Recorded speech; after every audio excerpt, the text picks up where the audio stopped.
shabakada cuduraska iyo cilmi baarista samaysa ee The Lancet ayaa soo bandhigtay 80 sano kadib 10 wadan ee ugu dadka badnaan doona dunida. dalka koowaad shabakadu waxay sheegtay in uu noqon doono wadanka Hindiya oo 2100 ay ku noolaan doonaan dad gaaraya 1.9 bilyan oo qof. wadanka labaad ayaa shabakadu waxay sheegaysaa inuu noqon doono wadanka Nigeria oo Afrika ku yaala oo 791 milyan oo qof ay ku noolaan doonaan. arrinta xiisaha leh waxay tahay dalka China ayaa noqon doona wadanka saddexaad ee dadka ugu badan ay ku nool yihiin 80 sano kadib. wayn ognahay hadda Shiinuhu waa wadanka koowaad ee ugu dadka badan dunida oo waxa ku nool 1 bilyan in ka badan. marka waxa la leeyahay hoos u dhac baa ku imaan doona oo Shiinuhu wuxuu gali doonaa kaalinta saddexaad.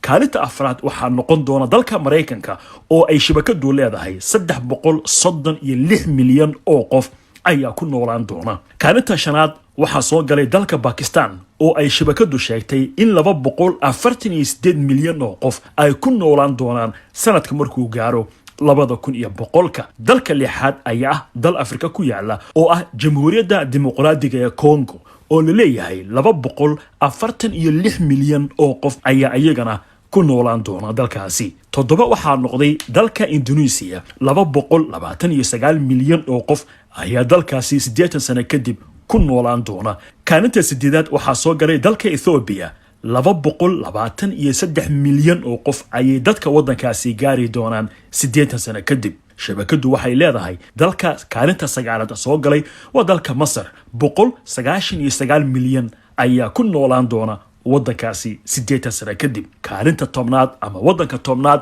ee ugu dadka badnaan doona dunida 2100 wuxuu noqon doonaa dalka Tanzania 186 milyan ayay dadkiisu gaari doonaan. haddaba daawade taasi waxay ka macno tahay in 10 wadan ee ugu dadka badnaan doona dunida 2100 marka ay tahay ay 5 ka mid yihiin Afrika, waxayna kala yihiin Tanzania, Egypt, Ethiopia, Jamhuuriyadda Dimuqraadiga ee Congo iyo Nigeria. waxaana 3 ka mid ay noqon doonaan dalal muslimiina, waa dalka Masar, dalka Indonesia iyo dalka Pakistan. adigoo mahadsan daawade warbixintan la wadaag saaxiibadaada.